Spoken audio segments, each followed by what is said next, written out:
All right, welcome back. Back with a quick little review here. Going to be talking about all of the matches that have taken place in the past 24 hours on this final day of the first half of the regional qualifiers, of course, for Southeast Asia, Western Europe, and South America that are all now concluded. Of course, heading into this, spoiler alert, if it wasn't already obvious enough. And if you were just curious on some replays to catch up on, if in case you missed these games, I'll give you one from each region just in case for the best one.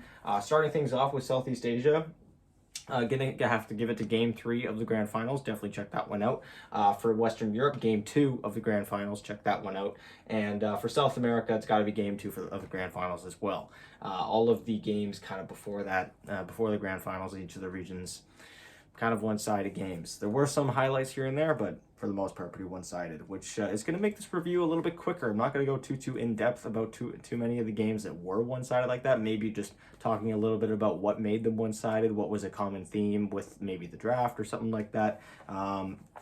Yeah, kicking things off with Southeast Asia, which heading into this T1, of course, was heading into the Grand Finals yesterday with a nice win over Boom, which sent Boom to the lower division where they would face off against SMG, which was our first series of the day. And honestly, it ended up being a pretty fantastic series in comparison with some of the other ones, in the sense that this was the only one that went 3 games, and there were some rather close games and some pretty clutch moments too. Kicking things off right out of the gate, first game, very brawly to start. And SMG was leading very early as well. It was actually quite close with the brawling, and a lot of the farming was trading very well, but SMG wins a very crucial fight, gets that first Roshan, and then they maybe push their luck a little bit too far, and they start diving Jackie's Medusa under a tier 2 tower with the Aegis, and it doesn't go well. Their whole team gets wiped, and although the game isn't, of course, immediately lost at that point, we're only about 20 minutes into the game to this point, the game drastically shifted in a momentum, and you can definitely tell that that was the real turning point in the game. And Boom, being a team as good as they are, they're going to take advantage of that, and they did. So they take this game, total kill score of 43-24. It was quite a brawly game, as I mentioned, at a total of 36 minutes. So a lot of kills in a very short amount of time. Following that, in Game 2, SMG backs up against the wall right now. They need to win this if they want to keep their tournament lives going there. They need to win this series if they want to make it to the Grand Finals and get any shot at those DPC points. And honestly, they came out of this game swinging pretty much just as hard, if not harder, in this game than they did in Game 1, with just an absolute shutdown of Jackie's Terrorblade. They had given his Medusa a little bit of space in the last game, whether or not it was because they, weren't able to get to him because of, drafting limitations or whatnot. That was not the case in this game. Jackie had 0 space on his Terrorblade. It seemed like every single time he showed himself anywhere, even remotely close to one of SMG's heroes, he was just getting ganked. He was getting spells thrown at him, and being an early Terrorblade, you're not going to have a whole lot of ways to respond to that. And to his credit on Jackie, he ended up having a pretty half-decent game, and same thing for Boom. They had a pretty good time. And honestly, there was a really nice Roshan fight where Boom started to look really good. They pretty much wiped the entirety of SMG. Looked like the tides were really turning, and having an Aegis on a hero like Terrorblade, who had been struggling up to that point, could be a real game changer, very similar to Game 1 where the tides turned very, very quickly. But Moon has a fantastic 1v5 Aegis steal, which also included a kill or two, if I'm not mistaken, that honestly, again, it's kind of hard to pinpoint as saying that that was the moment that SMG won it, but that was definitely a huge blow to the momentum that Boom was starting to build in that game. And SMG, they end up taking this game. It took them a little while to end it. It took them about 45 minutes in total, but they were leading for the most part. Ever since that one play there, they were winning a lot of team fights. They were just taking their time, being very methodical about it, and they did end up getting the win with a total kill score of 38-29. Fantastic game. And again, Moon with that MVP clutch Roshan Aegis steal. Fantastic. Definitely one for the highlights. I'm sure you guys have probably already seen it to this point. It was posted pretty much all over Reddit. Next up, Game 3. Again, now we don't know who's going to go to the Grand Finals. It's a 1-1 series so far. Both teams have had momentum. Both teams have given up the momentum, and we don't exactly know what to expect here. And, there's always a meta that kind of develops within a series. There's always a meta coming into it, but as games are played against one another, you try to outdraft, outthink your opponent. And I think maybe SMG may have gone a little too far with that. Not to say that you can't draft unconventionally. Of course, OG is notable for that, and they've been having a pretty marginal amount of success. But drafting a mid Snapfire and a hard carry Tiny in a very important deciding match of whether or not you're going to be getting TPC points. It didn't end up panning out all that well. And, to their credit, confidence for doing that, that seemed very, obviously very bold of them to do, but it just didn't work out. And you can tell that Boom's much more comfort draft, much more traditional draft ended up paying them dividends as team fighting and execution and overall gameplay just looked way easier for them. And it ended up being a pretty one-sided third game of the series, which was kind of unfortunate because it had been a pretty entertaining series to this point. Again, a lot of turnarounds to it. So Boom takes this one at a total of 44-17 kill score with a total game time of 33 minutes and 13 seconds. So again, quite quick, which was rather unfortunate. But good news for Boom is they're heading on to the grand finals, which means they are now guaranteed some DPC points, which is fantastic for them. They're, of course, looking to keep up with that momentum that they set for themselves. Of course, again, with the amount of points that they were able to get from finishing in first place in the region, they're looking to add on to that. And they got off to a fantastic start, a actually pretty dominant start, as of course T1 just beat Boom yesterday to get to this point in the grand finals, and it hadn't looked like these guys had met at all. Like, Boom just came out the gate swinging, coming into this with the momentum that they had built in that previous series by winning the first two games in just a matter of about 50 minutes, which is ridiculous. A total kill score of 47-8 across those first two games. I won't get too into the details here because, again, these were very, very one-sided games. I don't want to spend too much time talking about them. Ultimately, it was the Kunkka that ended up being a very, very deciding factor, a very big deciding factor of this series, where Boom had the Kunkka in the first two games. T1 takes the Kunkka in the third game, and it was always a first pick, so it was a very, very crucial and pivotal part of the series. And heading into the third game, T1, of course, backs it up against the wall. They need to win this one, and things did not start off well for them for the third time in a row now. And honestly, it looked like Boom was about to take the series. However, while trying to siege their high ground, they kind of hit a bit of a brick wall playing up against that Kunkka and that TA and the just incredible amount of wave clear. And T1, they called GG quite early in those first two games. They would not let go of this third game, and they would make Boom pay for it. Again, Boom was really struggling to push that high ground there, and T1 really took advantage of that. And it was a fantastic series. Gabby's Templar Assassin ends it off on a rampage, which was just the cherry on top. And it really felt like, maybe this is not only the turning point of the game, but maybe also the series. And then heading into game 4, we hear that Carl will not be able to play in the fourth game, and they're going to be having Lelich, the mid laner for Polaris, who had a very, very good tour in the lower division this past tour, but it is still a lower division team. He will be standing in for T1, which was a pretty big blow, because not only are you not going to have your traditional mid laner, but you're also adding on a new player to your roster, which you already have a new player that you've only added very recently. So now 2 of your 5 players are pretty much brand new, and it ended up being a pretty difficult game for T1. To their credit and to Lelich's credit, I thought he played quite well. He could only play so well up against the top team in the region in the grand finals, nonetheless, with only, one game that you can't even lose a game. And he was really making it difficult for Boom to push high ground. He was playing his Leshrac, and he had the shard, so he was just spamming his stun on the high ground there. And he was really giving Boom a difficult time, but ultimately, it really just felt like Boom had a real handle on T1, and specifically Gabby's PA. He had picked it twice in this grand finals, and in neither game did it really feel all that great. And so Boom, they come away with this win, with a fantastic 3-1 series win over T1. Again, first place in the seed in the tour, and now first place in these regional finals. After losing round 2 of the upper bracket as well, they come back and they strike back and they take down T1 in a very, very convincing fashion. Again, even in the game that they lost, they could have arguably won that game just as hard as the first two, but T1 just had a little bit of fire under their ass at that point. But yeah, they do have some point deductions, unfortunately, for Boom. Same thing for T1 because of the roster changes that they made. So they're not going to be earning as many points as some of the other teams on the board today. But, DPC points are still going to be crucial, and I'm sure they're still very happy with it. And again, making the changes early on in the season that they have been wanting to make for quite a while, as opposed to waiting till later on when those point deductions are going to be worth a lot more. So, yeah, fantastic. Let me know what you guys think about this one in the comments down below, as I am now going to be moving on to Western Europe, which honestly, heading into Western Europe's regional finals and the last day of it, I was I won't say dreading, but I wasn't really super excited about it because pretty much every single game and series had been incredibly one-sided in this. And taking a look at the lower bracket final definitely didn't get me super excited for the finals. Other than the fact that both Gladiators and Liquid had kind of been stomping everyone they played, except Gladiators when they actually played Liquid earlier on, where they got stomped. And again, talking about this first series, although I won't get too into it because it was a very one-sided series. Gladiators win this one 2-0.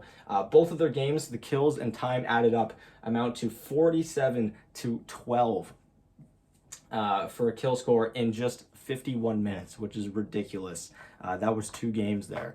The first game, Gladiators have been running their very reliable and classic strategy of the IO Storm Spirit in the first phase, which has looked absolutely bonkers lately. Definitely one that's going to get patched, I'd imagine. I think Storm is due for a nerf. He's been quite popular for the past little while, but they made it look absolutely broken today, and OG were just the victims of it. And again, kind of similar, kind of tying back to what I was talking about SMG, where they had that kind of unconventional draft in the third game when they really needed to have a very reliable, easy to execute draft.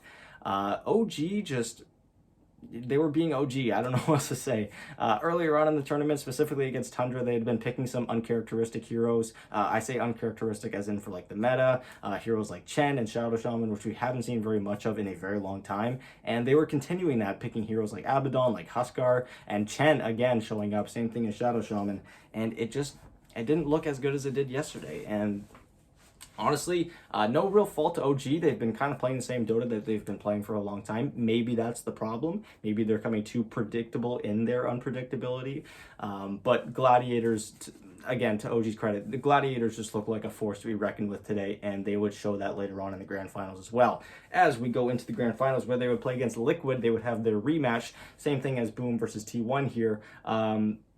Although Gladiators, they kind of got a little bit handled by Team Liquid when they actually met up against one another. And so it's going to be interesting to see if Gladiators had built up enough momentum, if they had learned from their mistakes in that first series to come back and win this one, or if Liquid was going to continue handling teams like they had been to this point. And as Liquid has been for pretty much this entire tour as well, as Liquid finished first seed, and sure, it wasn't as convincing as it could have been. They've been dropping games here and there. They lose to Team Nigma, but to their credit, Nigma was kind of rolling at that point. But they looked very dominant. They were winning their lanes. They were crushing their lanes. They were team fighting very well. And I was kind of excited to see how this would end up going. And very first game of this series, we have the TA Ember core combo heading out from Gaming Gladiators, which is something that we saw quite a lot, specifically early on from OG, who were picking that very often at the start of the tour, running the safe lane TA with the mid Ember. You have a very mix of high magic and high physical damage that hit a very specific peak, and that's pretty much what happened. It was a pretty brawly early game, but eventually once they hit their timings on the TA and the Ember, Liquid just had some pretty non-scaling carry heroes, like they had their Slardar, they had their Razor, they had their Queen of Pain, and they just can't really man-fight into that damage. Even someone like Razor with a static link can't really man-fight a TA with a Deso and a Meld when there's an Ember behind them and a whole other team. And so Gaming Gladiators, they come out of this swinging, and I was really curious to see what Liquid did in the second game as they stick with their first pick Quap, which, to his credit, Mickey, throughout the entire tournament so far, and even in that first game, was playing some fantastic Dota, and his game just continued to look fantastic in the second game on his Queen of Pain. He looked very good in his laning stage. He was a big reason as to why this game ended up going Liquid's way, but it didn't look like that at the start. Gaming Gladiators got off to a fantastic start. This was, again, my best game of the series by far, because Gaming Gladiators had such a fantastic start.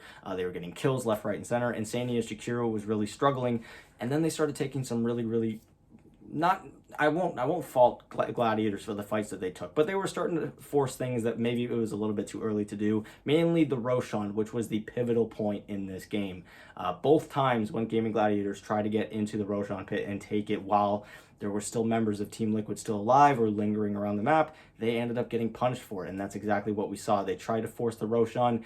Team Liquid, they swoop in at just the right time, and their spells just lined up so perfectly.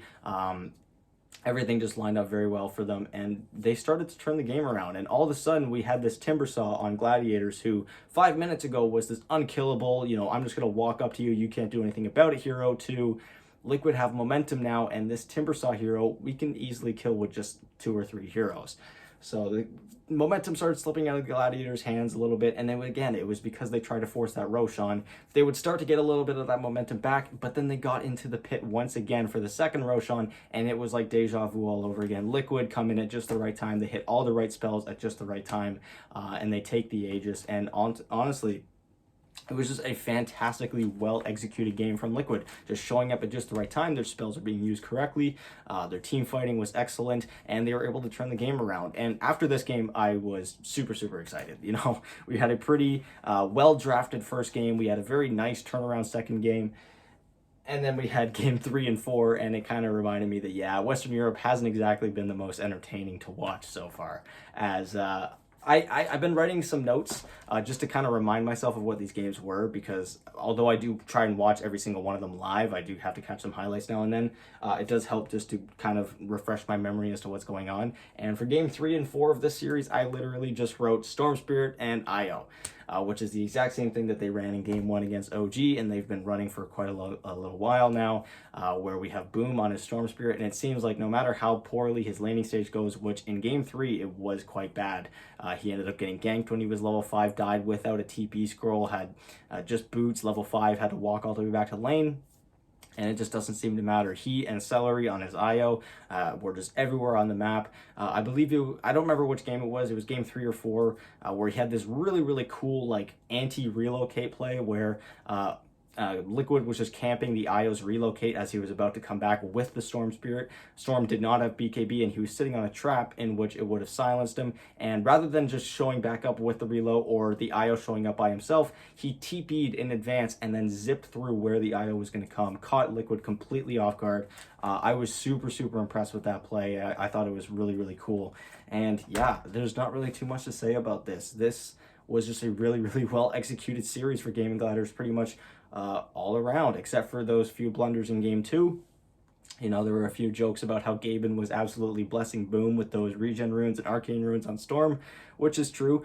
He was getting a very absurd amount of them, but I think that it didn't even really matter all that much, because even without them, he had the insane sustain from the IO, which is something that we saw again in game 4, even without those runes. So congratulations to Gaming Gladiators. I am pretty happy with this result. Not that I was cheering for any team in particular here, but after the whole drama with the major being canceled and the potential to not have any DPC points for this first tour up for grabs when it comes to like an actual major or post regular season tournament or anything like that, I was worried that Gaming Gladiators, or formerly known as Team Tickles, were going to start to slip a little bit and they would have missed their opportunity to get some DPC points. And they've come out here and they've shown that they are one of the best teams in the region, and currently, arguably, the best team in the region, which is super exciting. So, yeah, congratulations to them. And for Liquid, although they get second place, they still get some DPC points, which at the end of the day, it's not as much as they were probably hoping for, but it's still something, and I'm sure they can be pretty happy about that. And now, finally, moving on to South America, where even though we didn't exactly have the most, back and forth, super competitive games, it was a pretty entertaining and a little bit surprising day of Dota. Kicking things off with the lower bracket finals, we have Infamous taking on Thunder Awaken. Infamous having a very surprisingly good record coming out of this tour, finishing 5-2 with some very impressive wins over teams like Beastcoast, who started to slip a little bit near the end of the tour, whereas we had Thunder Awaken, who have just been a sheer dominant force, super clean Dota, super well executed strategies to this point. And their first falter was against Beastcoast in the upper bracket. And when they dropped down, the expectation was, well, Thunder Predator, they lose to Beastcoast, but Beastcoast is arguably one of the best teams in the region, if not the best team in the region. So they should bounce back against Infamous. And it felt like maybe they were a little bit too overconfident in themselves as well, as Infamous really just came out of here and just fought them. And it felt like Thunder Awaken really didn't have a response for this. And that seems to be the problem, is that their drafting has been pretty narrow when it comes to Thunder Awaken, but their execution has always been great. And in this case, it has really started to show that if teams are able to out-team fight Thunder Awaken, then their drafts suddenly start to lack a little bit. And that's kind of what we saw in this series, as Thunder Awaken seem to just kind of pick their carry hero. No matter what the circumstances, they'll just pick whatever Pakaz wants to play, which, to his credit, he's a fantastic carry player, and he's had a fantastic tour, and it's worked to this point. but it seems like teams are starting to catch up a little bit with what they've been doing. And Infamous, again, not expected to win this series, and then they win it 2-0. Kicking off with the first game, though, however, it wasn't exactly like a super clean win. Again, it took them 45 minutes with a relatively close kill score of 38-26 at the end.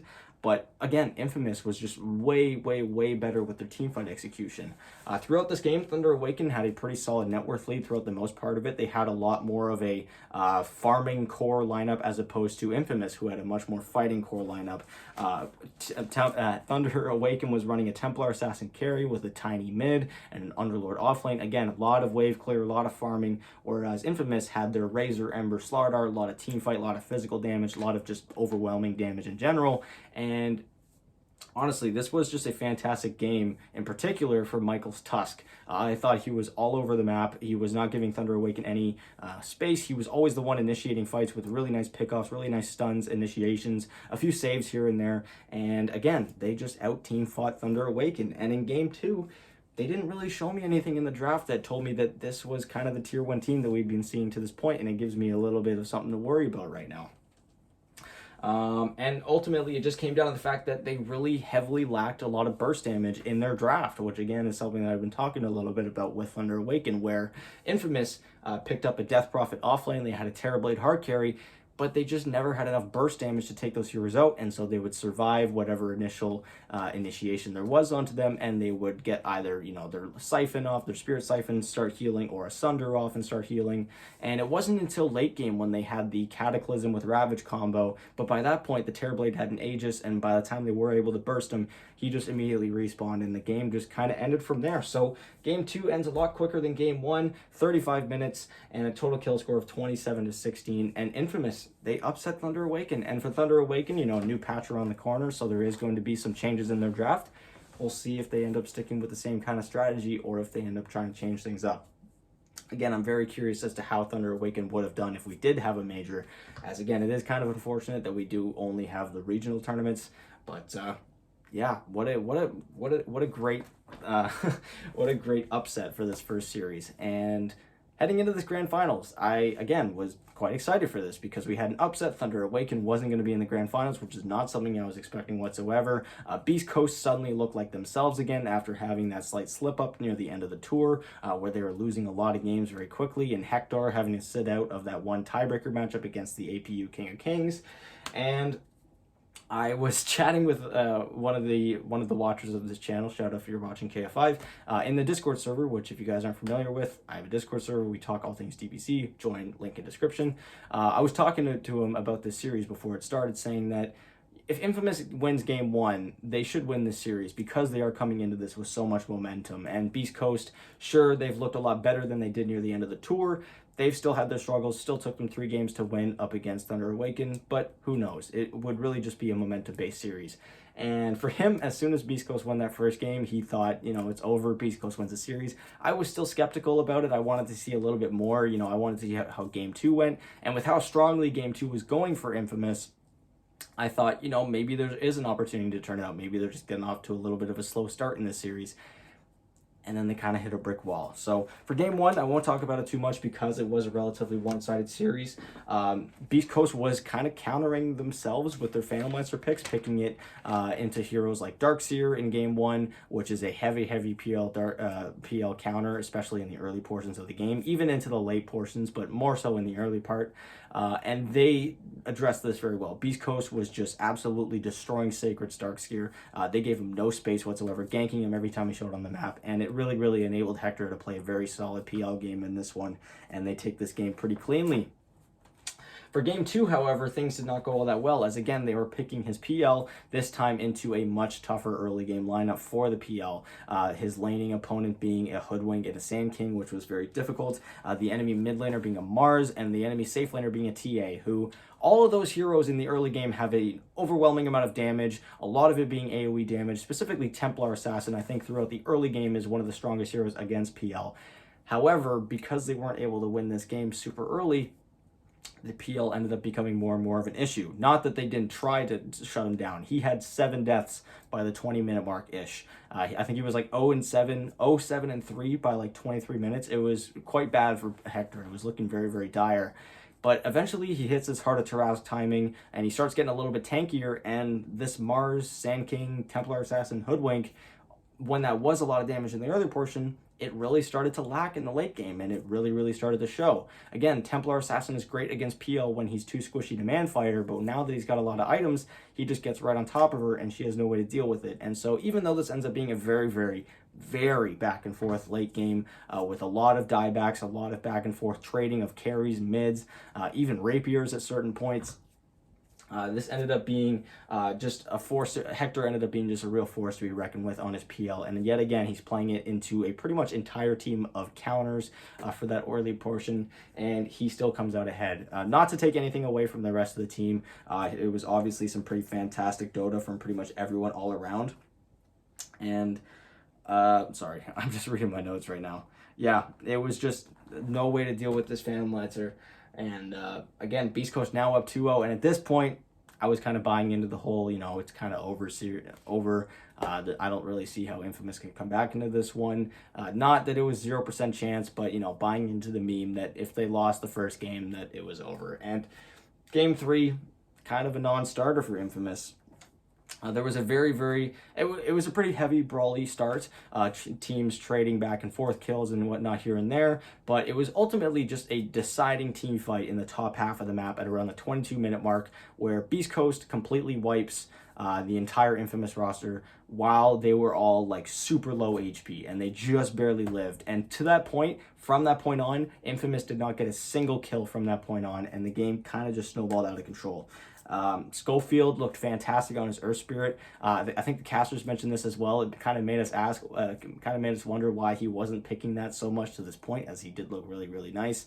Schofield in general had a fantastic series. That one game that he played Earthshaker, it seemed like every single time that Infamous was trying to make a play, I think it was game 1, every single time Infamous tried to make a play, he was right there with those fissures, and when he started getting his Blink Dagger, he was right there with the immediate Echo Slam counter initiation, and all around, even though I think Hector probably had the hardest series on the team, especially in that second game, Schofield played fantastic. And I think at this point, Beastcoast is playing some of their best Dota again, which is really nice to see. Again, having that little slip up near the end of the tour, Hector having to sit out of a series, he kind of started to worry a little bit.